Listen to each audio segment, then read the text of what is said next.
Olá, pessoas! Hoje eu quero contar para vocês algumas histórias sobre um dos seres humanos mais desprezíveis do mundo atualmente, Elon Musk. Vocês devem ter visto que recentemente foi lançado o livro Character Limit de Kate Conger e Ryan Mac. Então eu li o livro e separei algumas partes para compartilhar com vocês. O livro tem quase 500 páginas e Musk é um grande desgraçado, então vamos ter que dividir este RT comentado em duas partes. Agora o livro também está sendo lançado no Brasil como limite de caracteres. Vou deixar o link aqui na postagem para quem quiser comprar, o que eu aconselho, já que tem muita coisa que deixei de fora. Não é publi, não recebi nada para fazer o episódio, mas é justo já que eu utilizei o livro. Antes da gente começar, lembre de, se puder, ajudar o Viracasacas. Você pode contribuir conosco no apoia.se/viracasacas ou na orelo.cc. Os apoios andam caindo ultimamente, então se tiver como, por favor contribua, R$5 por mês já nos auxilia bastante. Eu sei que se você entrar lá no apoia.se vai ver que o número de apoiadores continua o mesmo, que tem um valorzinho lá, mas ele não corresponde exatamente à realidade, já que se alguém não pagou o boleto ou alguma coisa assim, continua aparecendo, mas o dinheiro não cai. Então, se der para ir lá, dá essa força, muito obrigado. Você também pode nos ajudar comprando alguma coisa na nossa lojinha. Aí, vai lá em umapenca.com/viracasacas. Tem camiseta, caneca, bottom, ecobag. Dá uma olhada, escolhe alguma coisinha, dá de presente para sua mãe, para sua avó, para quem você ama. Viracasacas no peito, no coração. Agora sim, pessoal, vamos à primeira parte. Elon Musk chegou ao Twitter como um herói conquistador aos olhos de muitos e, claro, aos seus próprios. Cercado por um grupo de lacaios que o permitiram fazer muitas manobras imprudentes, como comprar a empresa, ele foi aplaudido por milhões de apoiadores online que curtiram e retweetaram cada movimento seu. Quer ele tenha percebido isso ou não, Musk tinha apostado sua reputação e bilhões de dólares na aquisição aleatória de seu brinquedo favorito. Enquanto a maioria dos bilionários da tecnologia teria gasto dinheiro em mega iates, times esportivos, publicações ou ilhas distantes, Musk cobiçava um megafone. Um site onde sua voz pudesse ser transmitida diretamente para centenas de milhões de pessoas. Ele queria o Twitter. O amor de Musk pelo Twitter era simples, relacionável e até mesmo tocante. Ele passava horas todos os dias navegando pelo site. Ele ficou intoxicado pelo engajamento oferecido a ele e, como muitos outros twitteiros, a plataforma se tornou seu vício. A diferença entre ele e os outros obstinados perseguindo a constante descarga de dopamina do Twitter era que ele tinha os meios para capturar seu vício e o desejo de refazê-lo à sua própria imagem. Essa é uma parte da história. O resto é mais complexo. Enquanto os negócios de Musk pareciam estar prosperando, sua vida pessoal era outra questão. Ele estava cada vez mais errático, misturando zolpidem e longas noites no Twitter. Ele tinha a reputação de usar drogas em festas e, mais tarde, diria publicamente que tinha uma receita para ketamina, um anestésico dissociativo que pode aliviar a depressão, e a usava para sair de estados mentais negativos. Membros próximos da família ficaram tão preocupados com as mudanças de humor e o comportamento de Musk no início de 2022 que começaram a discutir uma possível intervenção. O bilionário, no entanto, não foi receptivo e evitou as tentativas de sua família de interferir em sua vida pessoal. O feed do Twitter de Musk havia se tornado completamente caótico. No final de 2021, ele tinha uma média de 250 tweets por mês e eles haviam tomado uma clara guinada para a direita. Ele sempre se considerou um libertário com tendências liberais, um empresário que apoiou Barack Obama e se juntou ao conselho empresarial do governo Trump, tapando o nariz. A pandemia o mudou. Foi nesse ambiente que ele decidiu, aparentemente por capricho, fazer sua jogada. Sua empreitada foi possibilitada pelo preço das ações da Tesla, o que deu a Musk um impressionante poder de compra. Musk passava horas no Twitter todos os dias e sua política pessoal e sua bolha online o tornaram próximo à ideia de que a empresa estava silenciando a liberdade de expressão. Ele se via como o único homem que poderia conter a contínua queda do Twitter para a esquerda. No final de janeiro, ele delegou Jared Birchall para começar a comprar discretamente ações do Twitter. A instrução era simplesmente comprar o máximo possível, o mais rápido possível. Em 14 de março, Musk havia acumulado 9,2% das ações em circulação do Twitter. A participação, que valia quase 3 bilhões de dólares, fez dele o maior acionista individual da empresa. Até aquele ponto, Musk se comportou razoavelmente normal online para seus padrões. Até que, após receber algumas mensagens de sua ex-mulher brincando sobre comprar o Twitter para depois destruí-lo, Musk tweetou: "A liberdade de expressão é essencial para uma democracia funcional. Você acredita que o Twitter adere rigorosamente a este princípio?" Ele perguntou a seus seguidores em uma enquete: "Por favor, votem com cuidado." A pesquisa acumulou mais de 2 milhões de votos. Mais de 70% dos seguidores de Musk tinham uma visão negativa da plataforma e de seu tratamento do discurso. Dado que o Twitter serve como uma praça pública de fato, deixar de aderir aos princípios da liberdade de expressão enfraquece fundamentalmente a democracia, tweetou Musk. O que deve ser feito? Uma nova plataforma é necessária? Musk recebeu muitas respostas. Uma em particular veio no seu celular e era de Jack Dorsey. "Sim, uma nova plataforma é necessária. Não pode ser uma empresa. É por isso que eu saí."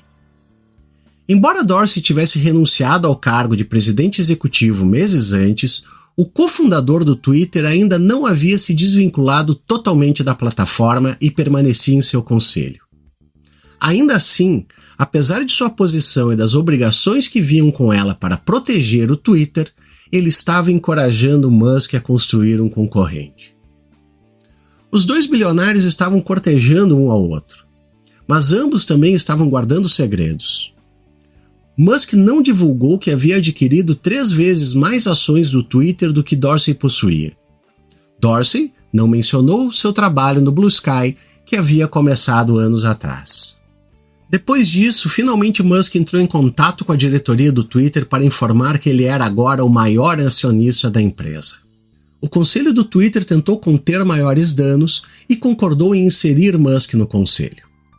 Essa aventura durou pouco, já que Musk continuou a falar mal da empresa no próprio Twitter e acabou por desistir da função, já que não estava acostumado a dividir decisões com os outros. Era do jeito dele ou de jeito nenhum. Musk estava irritado com o fato de contas que possuíam mais seguidores do que ele, como Barack Obama, Cristiano Ronaldo e Lady Gaga, não estavam tweetando como ele. Isso era inadmissível. Para ele, só ele poderia salvar a empresa. Foi então que fez sua jogada, enviando uma carta para o conselho. Presidente do conselho, investi no Twitter porque acredito em seu potencial para ser uma plataforma para a liberdade de expressão em todo o mundo e acredito que a liberdade de expressão é um imperativo social para uma democracia funcional. No entanto, desde que fiz meu investimento, agora percebo que a empresa não prosperará nem atenderá a esse imperativo em sua forma atual. O Twitter precisa ser transformado em uma empresa privada. Como resultado, estou oferecendo comprar 100% do Twitter por $54,20 por ação em dinheiro, um prêmio de 54% sobre o dia anterior ao meu início de investimento no Twitter e um prêmio de 38% sobre o dia anterior ao meu investimento ser anunciado publicamente. Minha oferta é minha melhor e final oferta e, se ela não for aceita, eu precisaria reconsiderar minha posição como acionista. O Twitter tem um potencial extraordinário, eu vou desbloqueá-lo. A carta era séria, mas tinha um retorno à tradição muskiana. O preço, 54,20, foi uma referência à maconha. Isso avaliava o Twitter em cerca de 44 bilhões de dólares. Musk riu muito com essa sua referência. Dentro do Twitter, muitos funcionários ficaram horrorizados, mas alguns aplaudiram a ideia. Não foi difícil para Musk encontrar pessoas que queriam apoiar financeiramente a empreitada. O Morgan Stanley preparou um dossiê para o Twitter de Musk e o passou para potenciais investidores. Eles prometiam que a receita do Twitter seria multiplicada por 5 até 2028, dependendo menos de publicidade e mais de serviços de assinatura e pagamentos. O Twitter Blue sozinho renderia 10 bilhões de dólares em taxas de assinatura. No Twitter, os diretores ficaram intrigados com os números. A não ser que Musk tirasse um coelho da cartola, esses números não faziam sentido. Os executivos de venda do Twitter sentiam o mesmo. Alguns especularam que os números eram completamente inventados. Ainda assim, os investidores queriam depositar sua fé em Musk. A melhor coisa que o conselho do Twitter poderia fazer era aceitar a proposta. 44 bilhões de dólares era uma quantia gigantesca de dinheiro e outras plataformas como o Snapchat haviam perdido 20% de seu valor naquele mês. O objetivo agora era garantir que Musk não pudesse escapar de um acordo. Eles deveriam se reunir com o empresário e tentar elaborar um acordo de aquisição que vincularia Musk ao seu preço. Cada lado concordou com uma alta taxa de rescisão para que mantivessem sua palavra, 1 bilhão de dólares. Os advogados do Twitter incluíram também uma cláusula que permitia que a empresa o processasse para forçar o acordo. Musk não podia simplesmente mudar de ideia e pagar a taxa de rescisão para escapar. Com o acordo assinado, a busca de Musk por investidores foi a todo vapor. Alguns amigos dele o apoiaram apenas por instinto. Até 5 de maio ele havia garantido compromissos de investidores externos para investir 7,1 bilhões de dólares em seu acordo. A autoridade de investimento do Catar comprometeu 375 milhões de dólares. Como condição para o acordo, o Estado do Golfo pediu que Musk comparecesse à final da Copa do Mundo de 2022. Na tarde de 6 de maio, Musk atravessou as portas de vidro da sede do Twitter em São Francisco pela primeira vez desde que seu acordo foi fechado. Na reunião, ficou bem claro que Musk não havia entendido os termos do acordo. No dia anterior, ele havia assinado um acordo de confidencialidade que lhe daria acesso a informações privadas sobre as finanças e a tecnologia do Twitter. Agora, ele queria fazer as devidas diligências. Mas o período para as devidas diligências já tinha acabado. Se Musk quisesse dar uma espiada sob o capô para confirmar sua compra, ele precisaria ter feito isso antes de assinar o acordo. Como comprador do Twitter, ele tinha direito a informações sobre a empresa, mas o que quer que ele descobrisse não poderia mudar os termos de seu contrato. Na reunião, Musk estava obcecado pelos bots. Na experiência dele, eles eram o grande problema da rede. A empresa alegava que pelo menos 5% de seus usuários eram bots ou contas de spam. Musk não estava acreditando. Agora, ele queria pisar no freio. Se o número de bots fosse superior a 5%, ele poderia desistir da aquisição. Isso, claro, veio a ser somado à crise que a Tesla passava. Segue aqui. No dia seguinte ao anúncio inicial de Musk sobre seu acordo para o Twitter, as ações da Tesla caíram mais de 12%, com investidores preocupados que ele estaria vendendo ações da empresa para financiar sua compra. Em 4 de maio, as ações da empresa caíram quase 17% em relação ao mês anterior. Em essência, os investidores e a própria empresa estavam com medo de um efeito dominó. Se Musk não pagasse seus empréstimos, ele teria que vender suas ações da Tesla. Se vendesse suas ações da Tesla, os investidores poderiam ficar assustados e também vender suas ações. Isso derrubaria ainda mais o preço das ações, levando Musk a ter que vender mais ainda com um desconto ainda maior para criar o dinheiro necessário para pagar os empréstimos e assim por diante. Na semana após 4 de maio, as ações da Tesla caíram outros 23%. Um dos maiores poderes de Musk era sua capacidade de inspirar confiança. Mas o acordo com o Twitter semeou dúvidas e, por sua vez, Musk começou a duvidar de si mesmo. Ele começou a agir da única maneira que sabia, liberando um fluxo de críticas sobre o Twitter no Twitter. Ele protestou contra as recomendações da empresa e tweetou que acreditava que Trump deveria ser restaurado no Twitter. Então, Depois de uma noite postando sobre a guerra cultural dos canudos de papel, supostas fraudes na mídia, etc., ele disparou algo que pegou todos de surpresa, anunciando que o acordo estava suspenso por causa do número de bots. Pouco depois, seus assistentes o convenceram a apagar o Twitter e confirmar que estava disposto a continuar. Em 8 de julho, o conselho do Twitter recebeu a comunicação que temia. O Sr. Musk está rescindindo o acordo porque o Twitter está em violação material de várias disposições desse acordo. A carta alegava que a empresa havia quebrado vários pontos do contrato com Musk e enganado a ele em seus relatórios de lucro trimestrais, nos quais ele havia se baseado ao concordar com a aquisição. Para alguns do conselho, a declaração de Musk foi um alívio. Outros se comprometeram a fazer o bilionário seguir no acordo. Para tanto, foi necessário iniciar um processo contra Musk para que ele levasse o negócio a cabo. Em virtude do tempo, eu não vou colocar detalhes, mas ele viu que não tinha saída e finalizou o acordo. Musk chegou ao Twitter na tarde de quarta-feira, 26 de outubro, sorrindo amplamente, carregando uma pia de porcelana branca.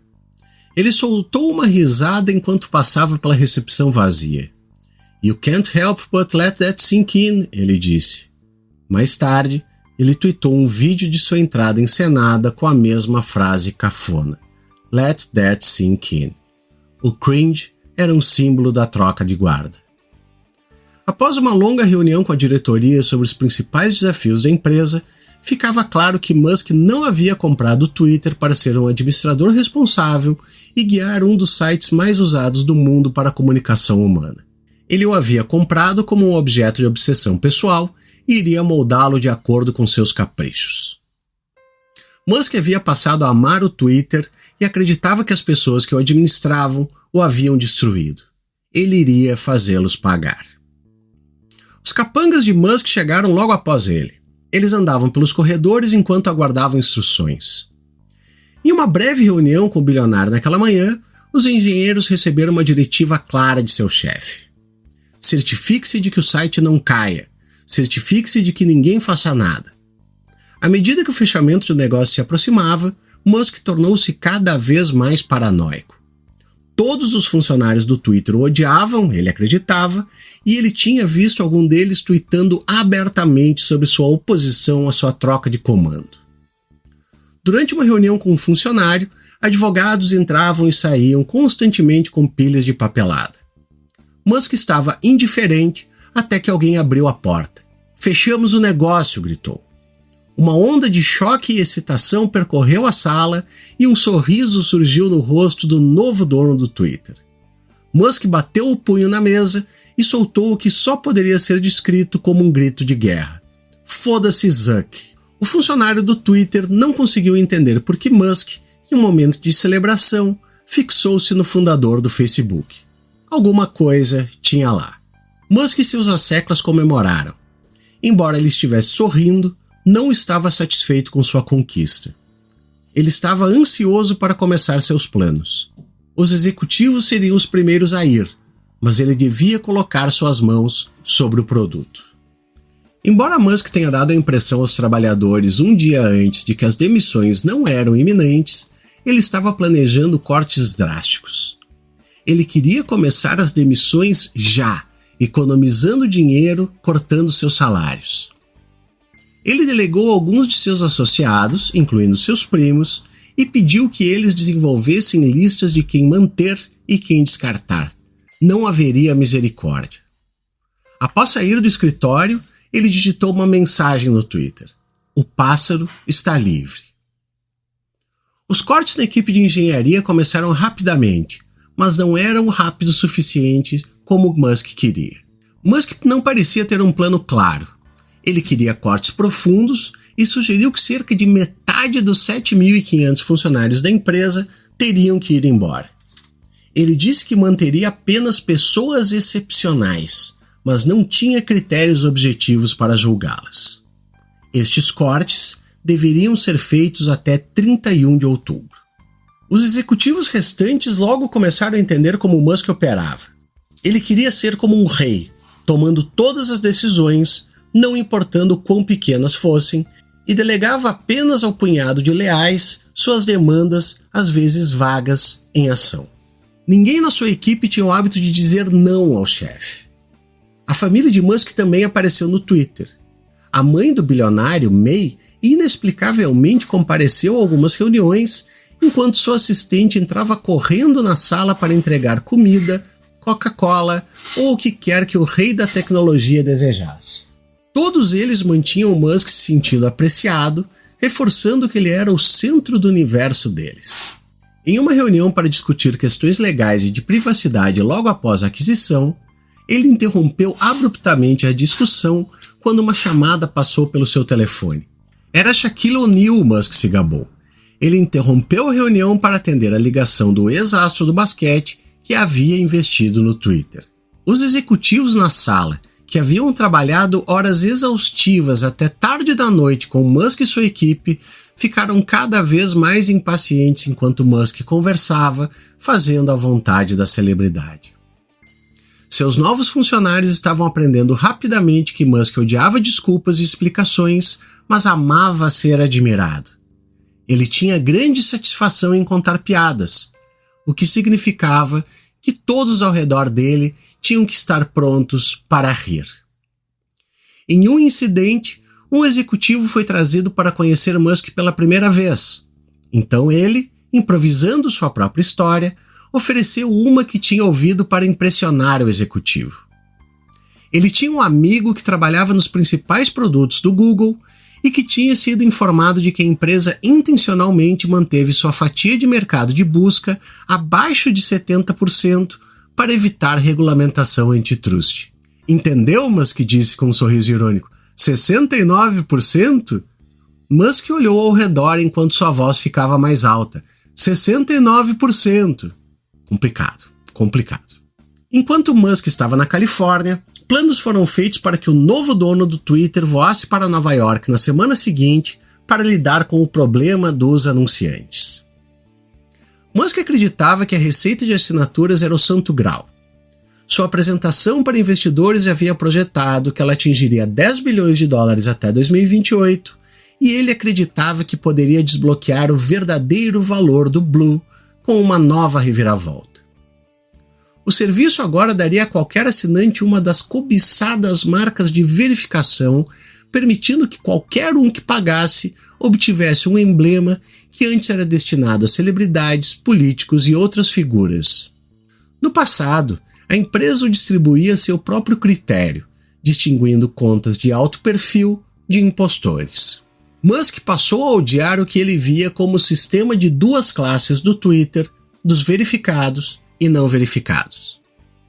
O irritava especialmente que jornalistas com quem ele frequentemente brigava pudessem facilmente obter as marcas de seleção. É um sistema de senhores e camponeses, ele disse. Quem diabos é essa pessoa? Falou, se referindo a um repórter verificado do Business Insider com um baixo número de seguidores. Ele só escreve copy-pasta de algo que eu tuitei e agora ele é verificado. Foda-se ele, sabe? Para Musk, vender as marcas de verificação foi a democratização máxima do serviço. Ele também pensava que cobrar pela verificação ajudaria a extinguir o enorme problema de bots no Twitter.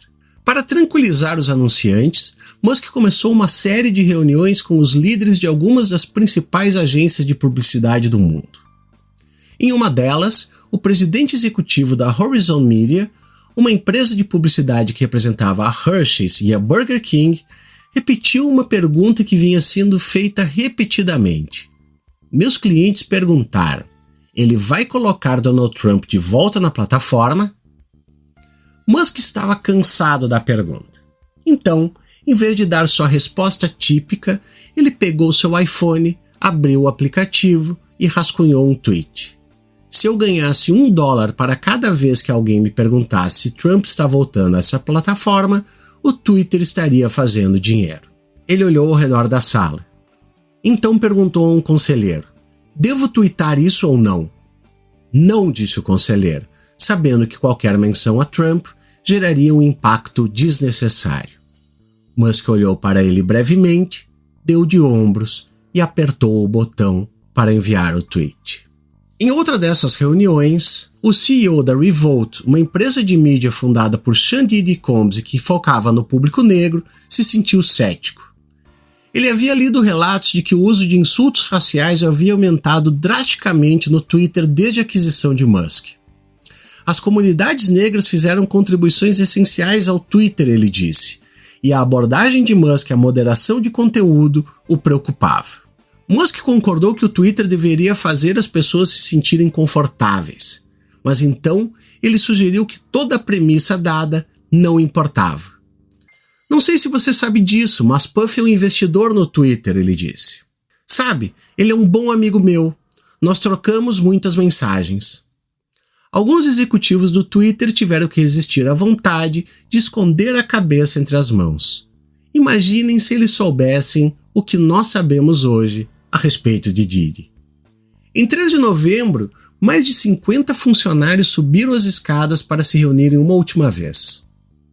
Eles trocaram números de telefone e conversavam sobre oportunidades de emprego. 13 minutos depois, eles receberam o e-mail que todos esperavam. Era um anúncio de que funcionários seriam demitidos. O e-mail, assinado por um Twitter sem rosto, explicava que aqueles que estivessem seguros receberiam confirmações por meio de seus e-mails de trabalho. Aqueles que não estivessem seriam notificados de suas demissões até às 9 da manhã do dia seguinte. Pura tortura. Os funcionários restantes do Twitter abriram o Slack na manhã seguinte, como sobreviventes saindo de seus abrigos antiaéreos após uma explosão nuclear. Os gerentes tentaram fazer um balanço dos destroços. Alguns deles não sabiam quais de seus funcionários permaneciam. A profundidade dos cortes foi ficando cada vez mais clara. Cerca de metade da força de trabalho em tempo integral da empresa foi eliminada. A organização de infraestrutura perdeu cerca de 80% de sua equipe de engenharia. Dezenas de gerentes de produtos foram demitidos em toda a empresa, enquanto as equipes que se concentravam em direitos humanos, experiências para usuários com deficiência e marketing foram todas reduzidas ao mínimo.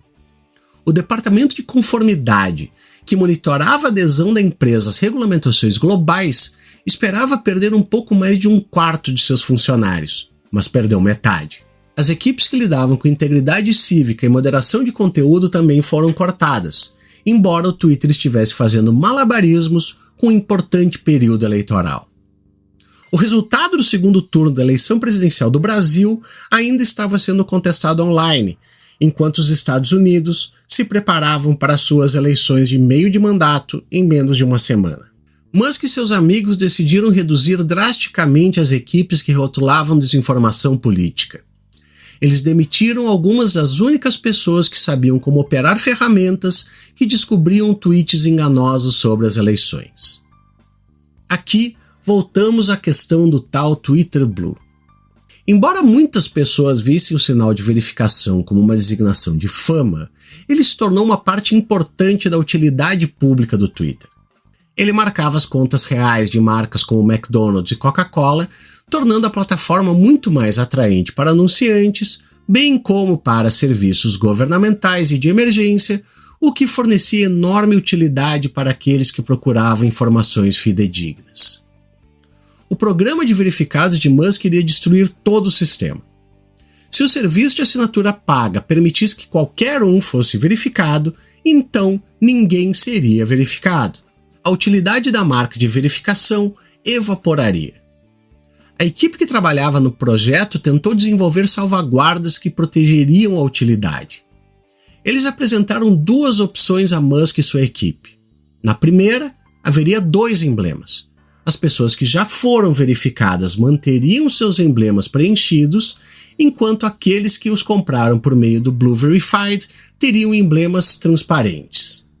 A segunda opção mostrou ambas as contas com o mesmo tipo de selo, mas além desse selo, contas oficiais receberiam outro rótulo para esclarecer sua importância.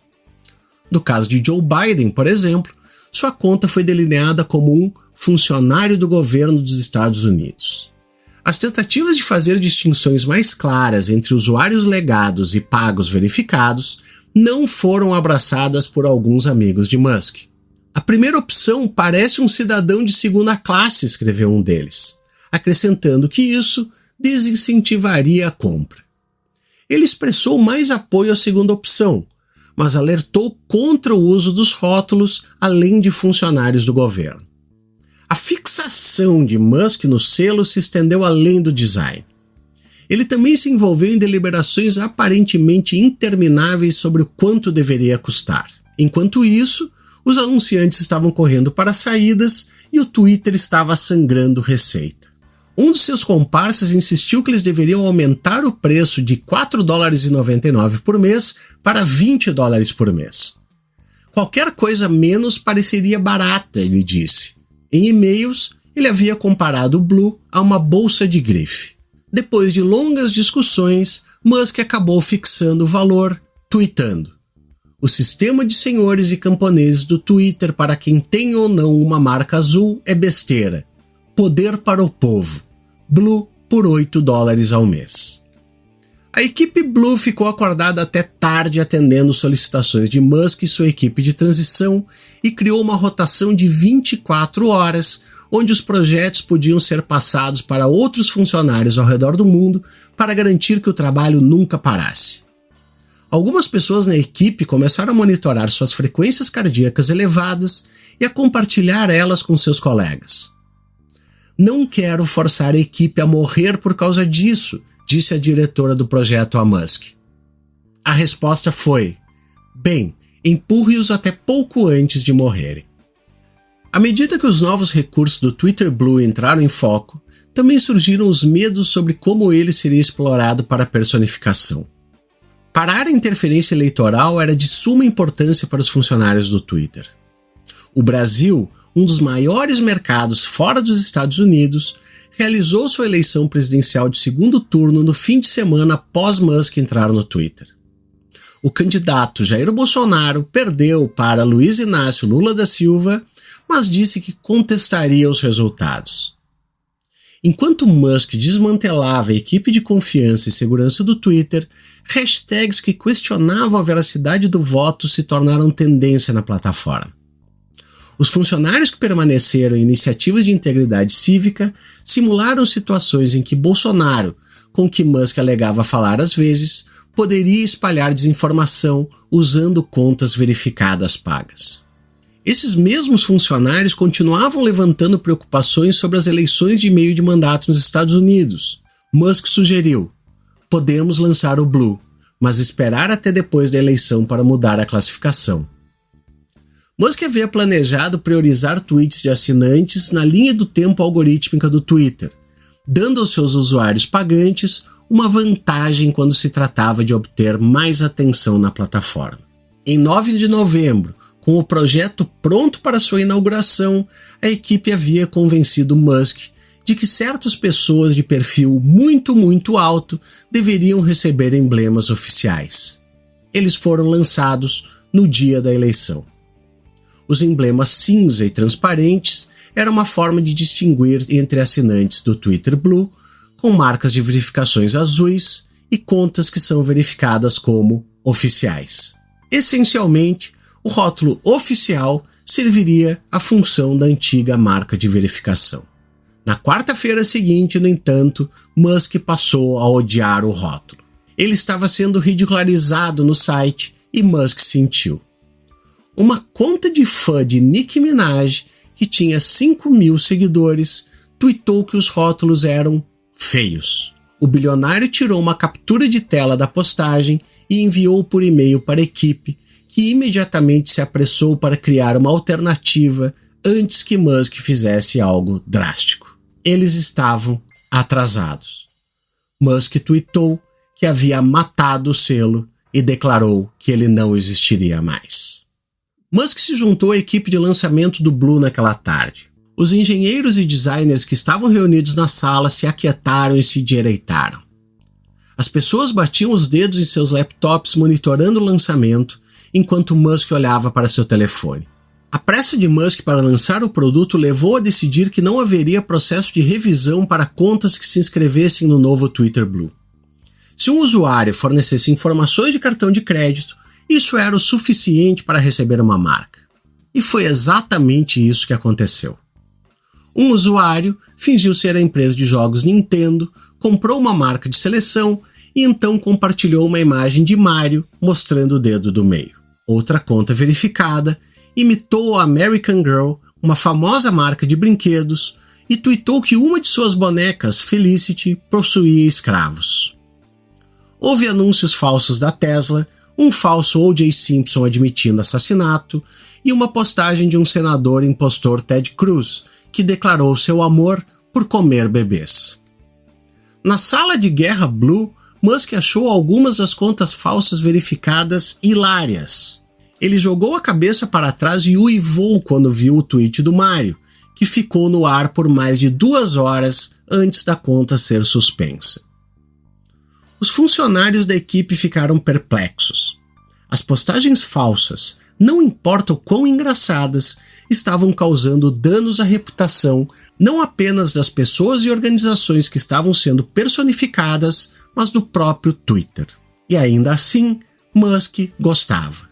O bilionário deixou a reunião com uma sensação de sucesso. Ele havia comandado o lançamento e reunido mais de 78 mil inscrições para o Blue naquela noite. Embora tenha havido alguns contratempos, as baixas foram aceitas como custo da missão e ridicularizadas pelo dono do Twitter. Ele saiu da sala de bom humor. Quando chegou ao escritório no dia seguinte, isso havia mudado. Seu e-mail não obteve a resposta retumbante que ele esperava. As tentativas de personificação continuaram durante a noite e a imprensa fez questão de relatar cada uma delas. Musk começou a sentir a pressão e, um sinal revelador de seu nervosismo, ele lidou com a situação tuitando: "Adoro quando as pessoas reclamam do Twitter no Twitter", disse uma pessoa que vivia reclamando do Twitter no Twitter. O ataque de imitadores continuou. Uma conta fingindo ser Eli Lilly, a farmacêutica multinacional, tuitou: "Estamos animados em anunciar que a insulina agora é gratuita." A postagem, que recebeu mais de 3.000 retweets e ficou no ar por pelo menos 6 horas, levou a empresa real a fazer um anúncio de que a mensagem estava errada e que havia tomado as devidas medidas. As ações da empresa caíram mais de 5% naquele dia. Líderes empresariais de grandes anunciantes começaram a ligar para a equipe de vendas do Twitter, dizendo que retirariam toda a publicidade a menos que a empresa fizesse algo. As ameaças corporativas despertaram o medo de Musk. Perder centenas de milhões de dólares em receita em um piscar de olhos prejudicaria significativamente seu negócio.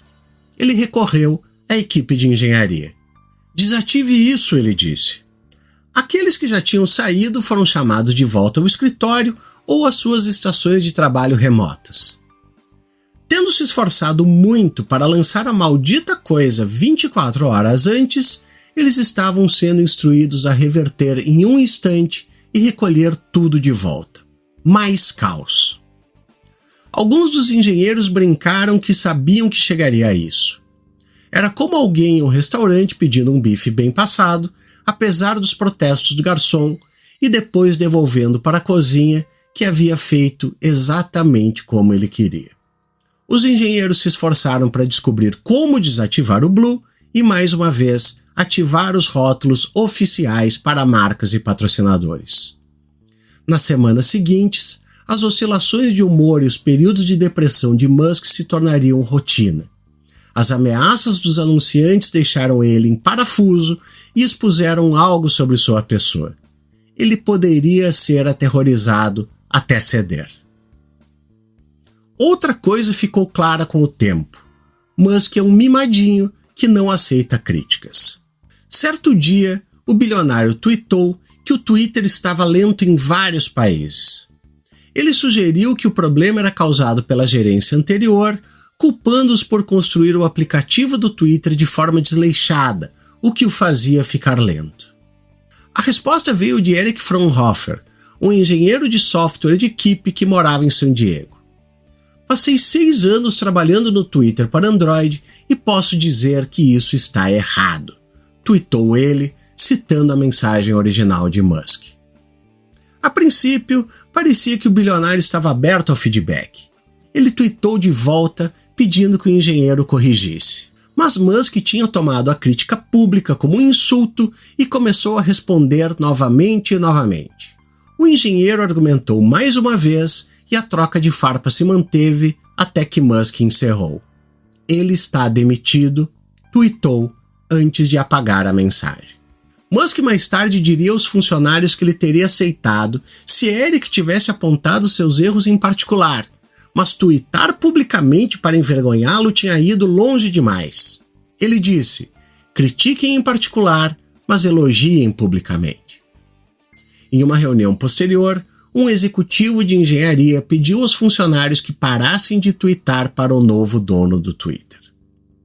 A onda de demissões de Musk não parou ali. Outra funcionária que apoiou Eric em respostas ao tweet e apontou que Musk havia demitido grande parte da equipe responsável, também foi demitida. A publicação dela expondo a respeito do caso colocou Musk em pé de guerra. Quando seu primo James tentou abordá-lo sobre o assunto naquela tarde, o empresário lhe deu uma tarefa mais urgente. Encontre qualquer um falando assim de mim e demita. Em poucos dias, cerca de 30 funcionários foram demitidos por dissidência. Alguns haviam tuitado abertamente sobre sua aversão a Musk ao longo dos meses. Naquela noite, Musk embarcou em um avião particular. Antes do pouso, ele enviou um e-mail às 3 horas da manhã intitulado A Fork in the Road. O e-mail foi enviado a todos os funcionários e incluía um link para um formulário do Google onde eles preencheriam uma pesquisa. Dizia o e-mail: daqui para frente, para construir um Twitter 2.0 inovador e ter sucesso em um mundo cada vez mais competitivo, precisaremos ser extremamente hardcore. Isso significará trabalhar longas horas em alta intensidade. Apenas o desempenho excepcional constituirá uma nota de aprovação. Se você tem certeza de que deseja fazer parte do novo Twitter, clique em sim no link abaixo. Qualquer pessoa que não o fizer até às 17 horas de amanhã receberá 3 meses de indenização. Seja qual for a decisão que você tomar, obrigado por seus esforços para tornar o Twitter bem-sucedido. Elon. Em sua mensagem, Musk ignorou uma parte importante das recomendações. Em vez de pedir que aqueles que queriam sair levantassem as mãos, ele fez o oposto. Musk queria uma promessa de lealdade. Pela manhã, ele não estava obtendo a resposta desejada. Começaram reuniões com a intenção de convencer os funcionários a ficar. À medida que o prazo se aproximava para os funcionários se declararem hardcore, Musk pessoalmente entrou em uma reunião com engenheiros de infraestrutura para convencê-los a permanecer. À medida que os funcionários começaram a anunciar suas saídas, o Twitter ganhou vida com ondas de emojis e postagens de despedida. Passado isso, o RH tinha que descobrir quem havia pedido demissão. A equipe responsável pela tarefa elaborou uma planilha que incluía todos os funcionários e analisou nome por nome, comparando-a com a lista de pessoas hardcore de Elon. Eles tiveram que entrar em contato com dezenas de funcionários pessoalmente para perguntar se eles realmente pretendiam pedir demissão. Semanas depois, ainda havia trabalhadores na planilha que a empresa estava desesperada para manter por causa de seu conjunto de habilidades específicas, mas cujo status era incerto. Quando a poeira baixou, mais de 1.100 pessoas, ou cerca de 31% da força de trabalho, havia saído. Musk parecia satisfeito. Enquanto isso, Musk queria deixar o site com sua cara, devolvendo as contas de figuras como Jordan Peterson, Andrew Anglin, o fundador do site neonazista Daily Stormer, Andrew Tate, o ex-kickboxer misógino que mais tarde foi acusado de estupro e tráfico de pessoas, e Kanye West, que havia sido suspenso por antissemitismo. A volta desses banidos encorajou Musk, que começou a reconsiderar o mais famoso banido do site, Donald Trump. Sem consultar ninguém, na sexta-feira, 18 de novembro, ele fez uma pesquisa perguntando se deveria reintegrar o ex-presidente Trump. Em 24 horas, mais de 15 milhões de contas votaram, com 51,8% a favor de trazer de volta o ex-presidente. O povo falou, tuitou Musk. Ai, pessoas, já estamos aqui há um bom tempo. Este é o fim da parte 1. Tomara que tenham gostado até aqui e estejam ansiosos para ouvir a parte 2 em 15 dias. Espero que estejam enojados. Até mais!